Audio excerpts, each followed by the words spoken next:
Treatment of hyperparathyroidism. For hyperparathyroidism, surgical excision of the abnormal parathyroid tissue is definitive therapy. So whenever isolated adenoma is there, we have to surgically remove that adenoma. So medical surveillance without operations for patients with mild asymptomatic disease is however still preferred by some physicians. But some physicians, what they do is they can do the medical surveillance without operation for patients with mild asymptomatic disease, but few they favor surgery, and so the indications have been discussed. So which patient should go for surgery, why this patient should go for surgery, because about the skeletal, cardiovascular and neuropsychiatric disease which is seen with even with mild hyperparathyroidism.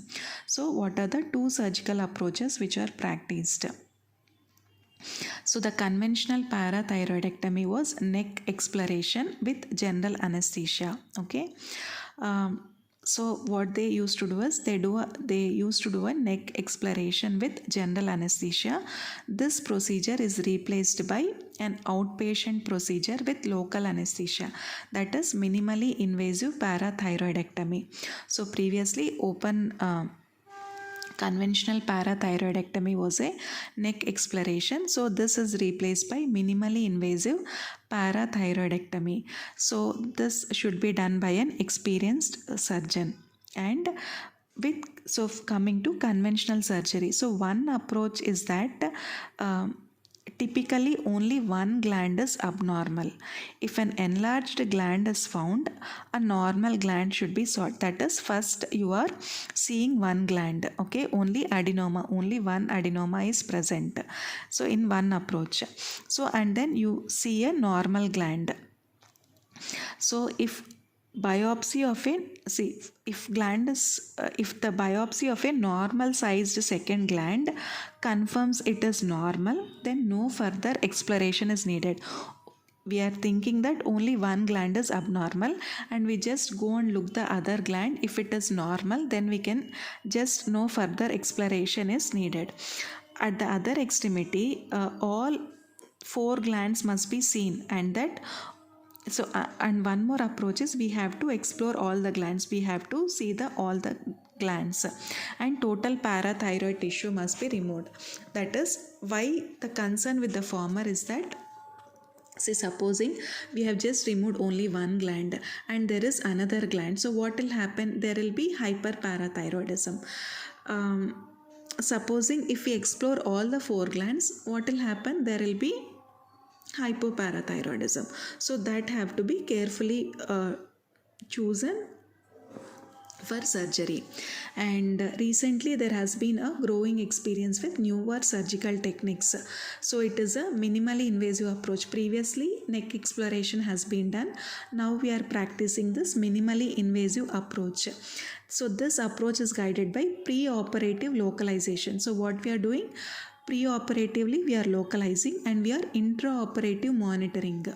Pre-operatively we have to localize the tumor and then we have to intraoperatively monitor. So pre-operatively which scans we use? 99M technetium Sestambi scans with SPECT. So these are used to predict the location of an abnormal gland. And then we do a intraoperative sampling of PTH before and at 5-minute intervals after removal of a suspected adenoma. So that is after removal, after 5 minutes after removal of the gland, we are monitoring the PTH. No, there should be a rapid fall of the PTH. That is, they should fall greater than 50% to normal levels of PTH. So to confirm a rapid fall greater than 50% to normal levels of PTH. In several centers, they are using a preoperative imaging, cervical anesthesia, cervical block anesthesia, minimal surgical excision, and even intraoperative PTH measurements are also done. Severe hypercalcemia, if it is present, it provides a clue that patient has got parathyroid carcinoma. So if there is a parathyroid carcinoma, what should be done? Care is taken to avoid rupture of the capsule. Only one thing, when there is a parathyroid carcinoma, what care we have to take? We have to take care that there should not be any rupture of the capsule. Supposing if it is a multi-gland hyperplasia, as seen in hereditary tumors. So what we have to do if there is a multi-gland hyperplasia, we have to identify all the glands, and one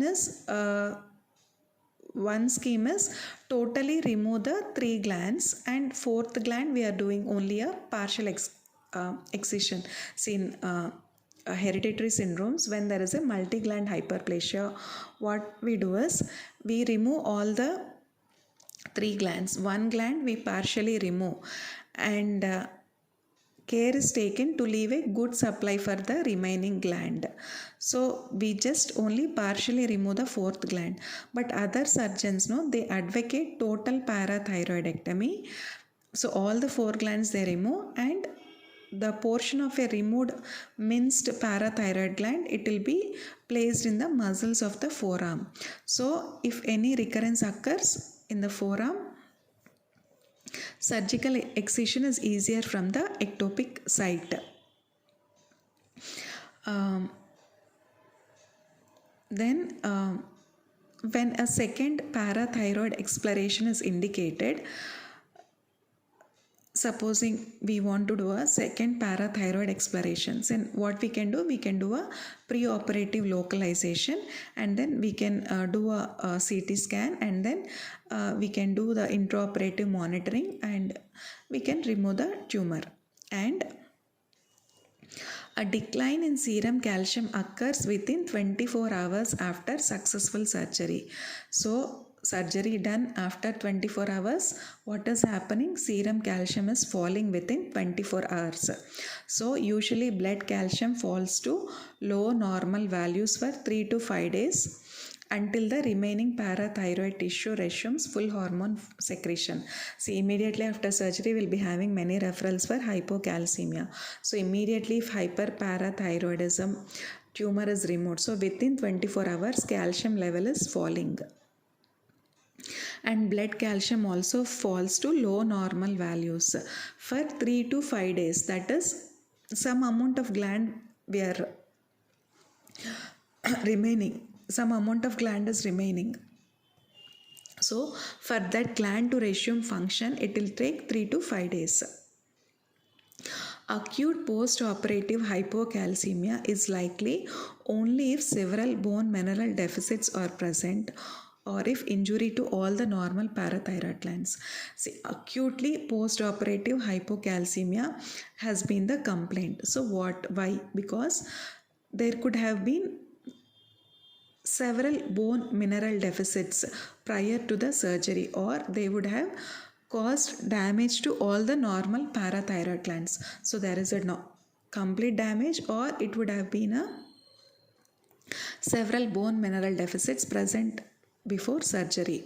And in general, there are few problems encountered in patients with uncomplicated disease such as single adenoma, who do not have symptomatic bone disease nor a large deficit in bone mineral. Like single adenoma means they don't have many complications.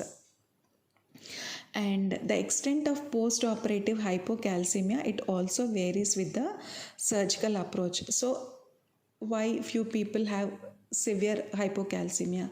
Why few people don't have severe hypocalcemia? So it depends on the surgical approach. So if all glands are biopsied, hypocalcemia may be transiently symptomatic and it will be prolonged. Because we have touched all the glands, hypocalcemia will be prolonged. And hypocalcemia also will be prolonged after second parathyroid explorations. So hypocalcemia will also be prolonged if we do a second parathyroid exploration, or if all the glands are biopsied. Patients with hyperparathyroidism, they have efficient intestinal calcium absorption. See, we have just removed the parathyroid glands, but what is efficient? Intestinal calcium absorption is efficient. Why this intestinal calcium absorption is efficient?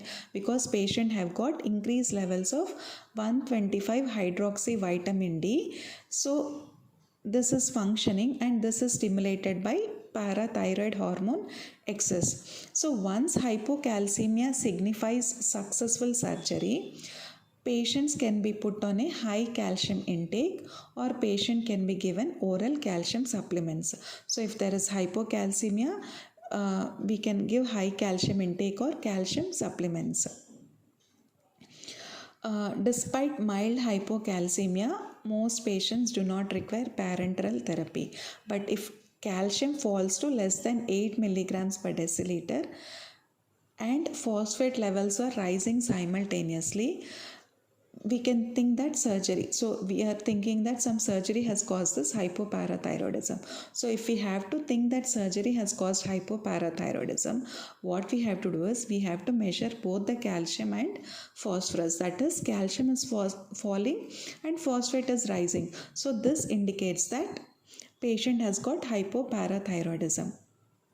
And then we also have with unexpected hypocalcemia, we should also think of hypomagnesemia should be considered. So why hypomagnesemia has to be considered?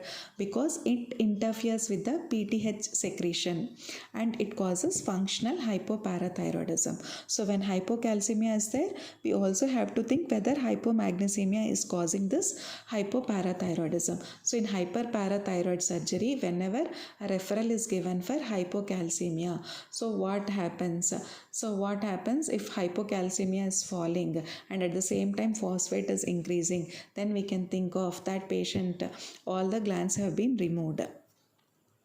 And signs of hypocalcemia. So what are the signs of hypocalcemia? Muscle twitching will be there, anxiety and positive Chvostek and Rorschach sign. With calcium, so calcium level will be low, muscle twitchings will be present, anxiety will be present, and Chvostek's and Rorschach sign will be positive. So parenteral calcium replacement at a low level should be instituted when hypocalcemia is symptomatic. So if hypocalcemia, if it is causing symptoms, so then what we have to do? We have to give parenteral calcium replacement.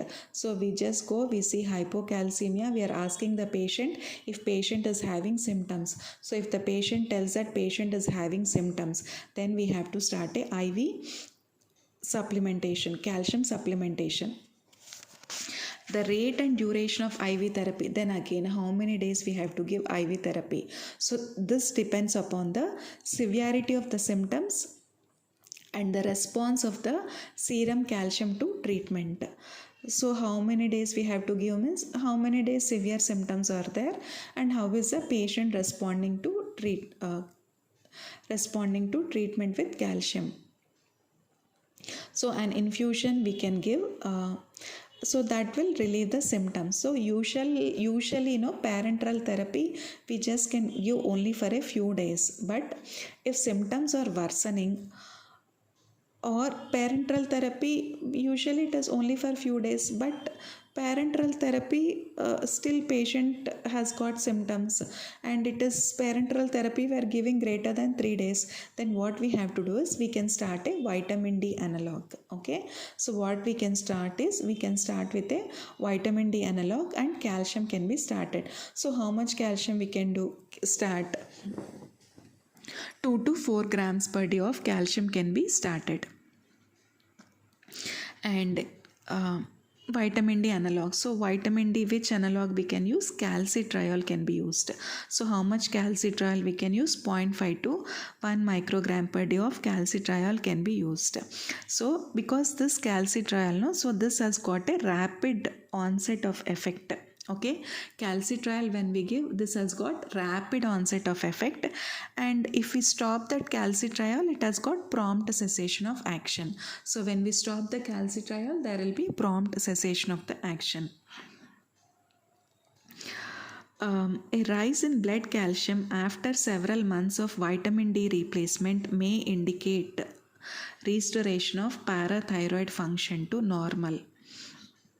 So a rise, supposing the calcium is rising, so a rise in blood calcium after several months of vitamin D replacement, it indicates that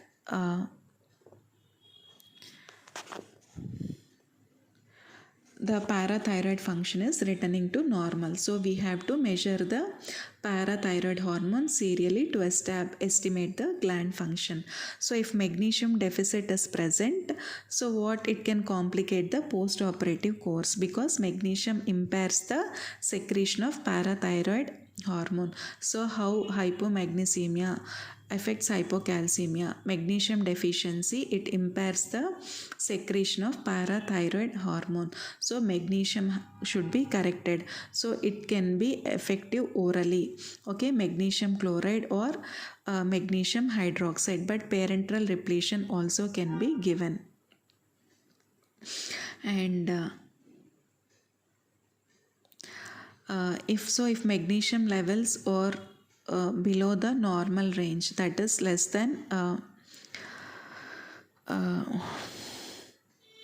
normal range is 0.8 to 1.2. So because the depressant effect of magnesium on central and peripheral nerve function does not occur at levels less than 2, parenteral replacement can be given rapidly. And medical management. So when surgery is not selected or not medically feasible, we have to give a medical therapy. So bisphosphonates increase the bone mineral density significantly without changing the serum calcium. If we have to give bisphosphonates, so if you give the bisphosphonates, it will cause increased bone mineral density, but the calcium value is not changed.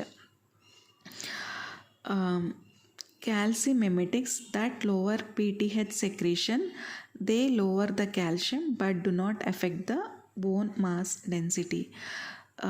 Calcimimetics, okay, so they lower the parathyroid hormone secretion.